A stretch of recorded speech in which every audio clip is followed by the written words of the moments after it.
a garage workshop outside Flagstaff, Arizona. It is January and it is 18 degrees outside. No furnace hum and no baseboard click. A woman solders jewelry beside a dark gray disc the size of a dinner plate, radiating heat from yesterday's sun. Her electric bill was $11, while her neighbor paid $240. That disc cost $35. By the end of this video, you will discover the science behind this simple storage setup.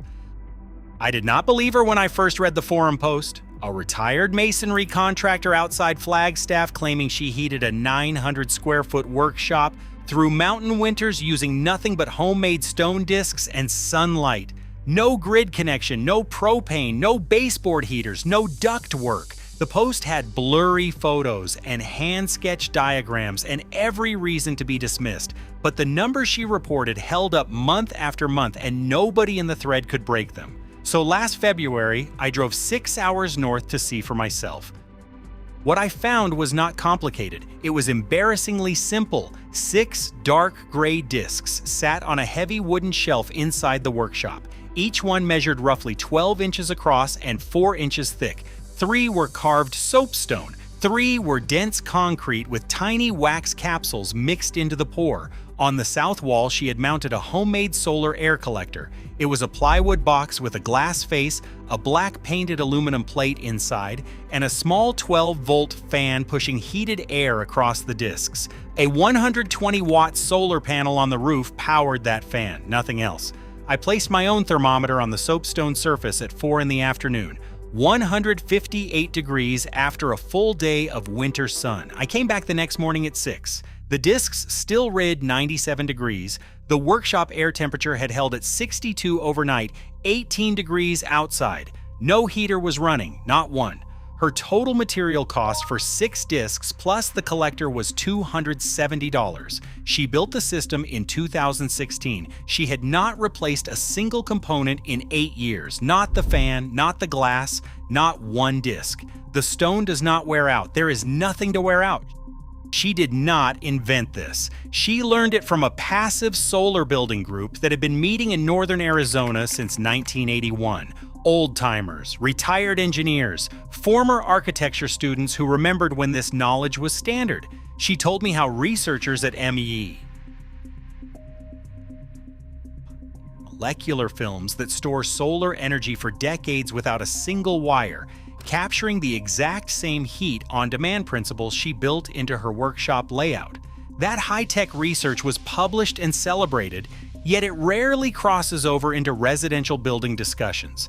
Because what the connection between this advanced laboratory tech and these simple homemade discs reveals is a completely different way of thinking about energy, independent of a complex grid. On the Korean peninsula, a heating system called ondol kept entire households warm through brutal winters for over 3,000 years. Thick stone and clay floors absorbed heat from an underfloor fire channel and released it slowly upward through the living space for 8 to 12 hours after the fire went cold. Documented since roughly 1000 BCE and refined through the Joseon dynasty from 1392 to 1897, ondol was not primitive. It was precision thermal engineering using mass and time instead of fuel and machinery. In eastern Finland, the Savonia region produced soapstone masonry heaters that followed the same principle at an even larger scale.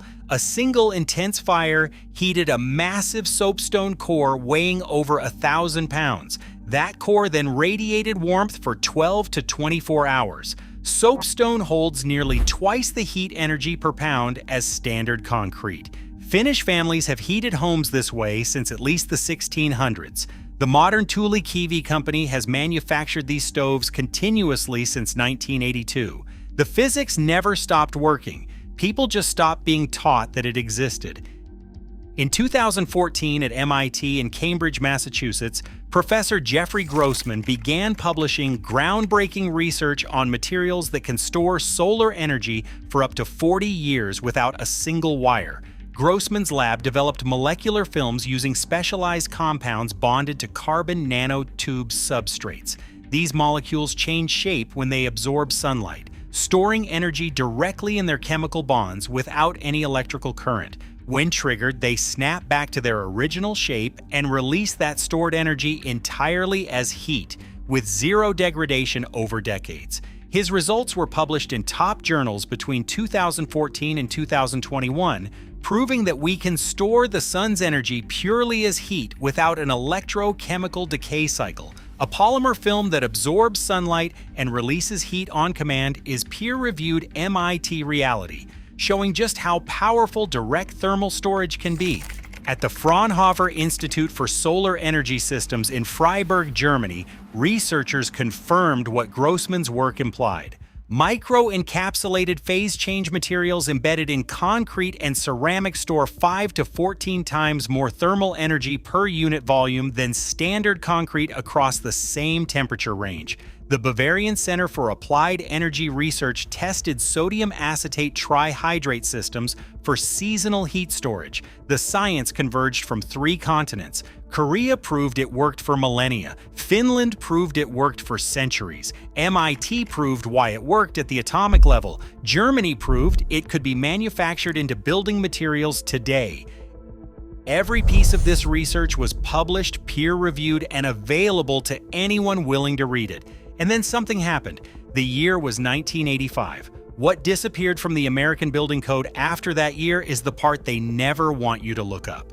After the 1973 OPEC oil embargo and the 1979 energy crisis, passive solar design entered mainstream American architecture. The federal government funded research through the Solar Energy Research Institute in Golden, Colorado. The 1978 National Energy Act created tax credits for passive solar construction. Thermal mass storage was taught in architecture schools. The American Institute of Architects published passive solar design guidelines. For a brief window, the knowledge that a stone floor or a concrete wall could store free solar heat and release it overnight was standard building practice in the United States. Then oil prices collapsed in 1985. Everything changed in a single budget cycle. The Reagan administration slashed renewable energy research funding by approximately 85% between 1981 and 1989. The Solar Energy Research Institute saw its budget cut from roughly $130 million to $25 million. Federal solar tax credits expired in 1985 and were not renewed. Architecture programs dropped passive solar from their curricula.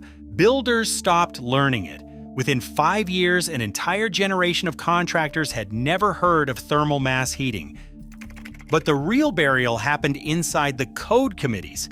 Picture a long conference table in a windowless hotel ballroom. ASHRAE, Standard 90.1, is the model energy code that shapes how buildings across America are allowed to be heated and cooled.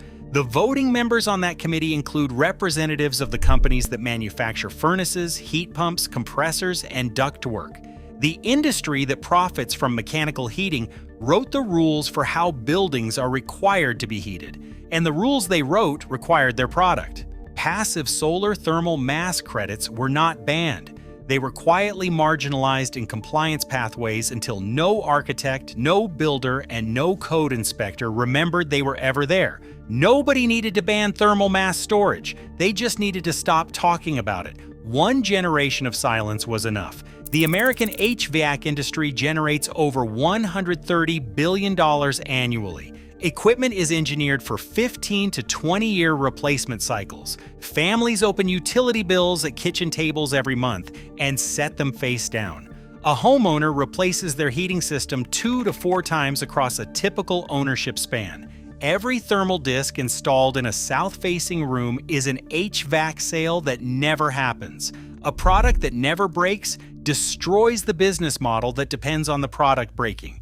Now, if you do not own land, if you are not off-grid, if you are sitting in a suburban house or an apartment right now, stay with me. Because what comes next works in any home, costs under $300, and requires 0 permits in most jurisdictions. This part was built specifically for you. Here's the number I promised at the beginning of this video, the one calculation that changes everything. A mid-range residential heat pump costs roughly $10,000 installed. It lasts 15 to 20 years. Over 40 years, you purchase that system at least twice. Annual electricity to run it in a heating climate averages $800 to $1,200. Over 4 decades, that is $32,000 to $48,000 in energy alone. Add equipment maintenance and one major repair per your 40-year heating cost lands between $55,000 and $70,000. That system delivers heat at a coefficient of performance of roughly 3. For every unit of electricity you pay for, it moves 3 units of thermal energy. Sounds efficient on paper. You are still writing a check to the utility every single month. Now consider 6 soapstone discs charged daily by a solar air collector through a 180-day heating season. Each disc stores a steady amount of thermal energy to keep the space comfortable. 6 discs deliver thousands of BTUs of supplemental warmth over a winter season. Over 40 years, that simple array delivers an incredible amount of cumulative free heat directly to the room. Total cost for the entire system, including one fan replacement per decade, is under $350. The thermal mass does not degrade. There is nothing to degrade. Stone is stone. When you look at the raw economics over 40 years, the total investment for a mechanical system runs into tens of thousands of dollars when counting equipment replacement and ongoing utility bills.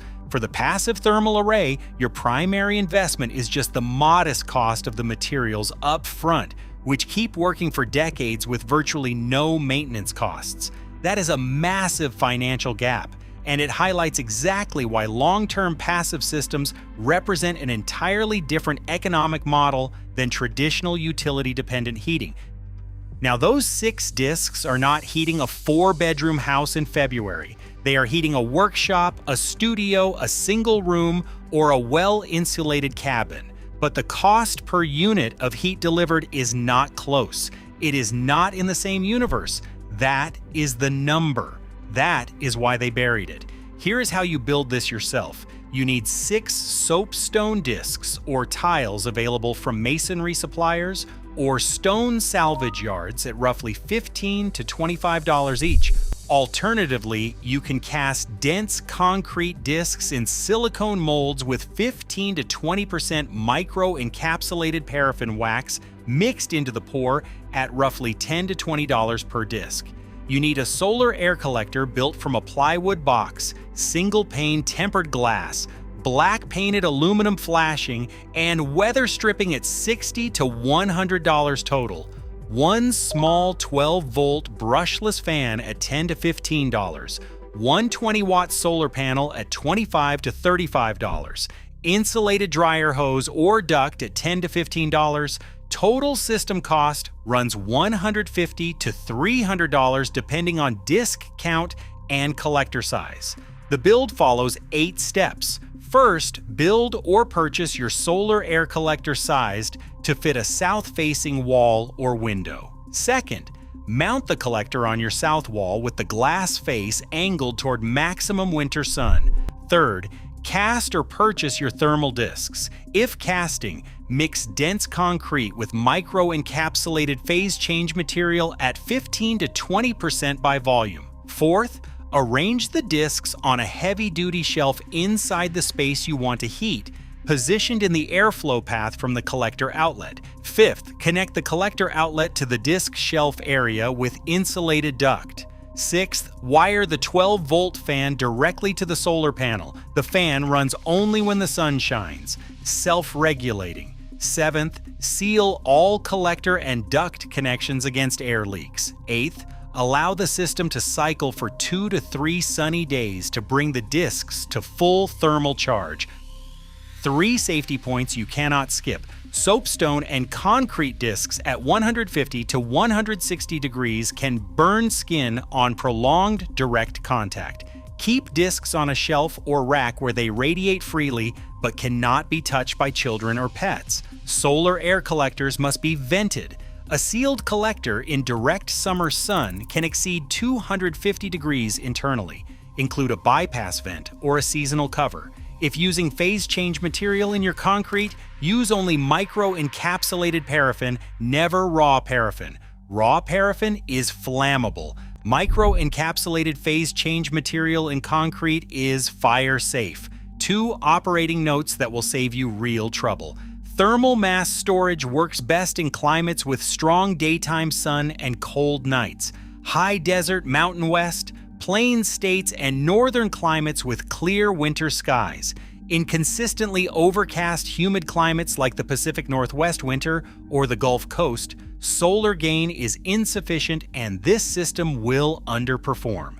Be honest with yourself about your sky. Second, this system provides supplemental heat in most homes. A 6-disc array in a well-insulated 400 square foot space can meaningfully offset your heating bill. It will not replace a furnace in a 2,500 square foot Minnesota home at negative 20 degrees. In the high desert with strong solar access, it gets very close. Everywhere else, it is the system that cuts your bill, not the system that eliminates it. The sun hits your south wall every morning. The heat passes through and disappears by evening. A $35 disc catches it. Everything after that is free.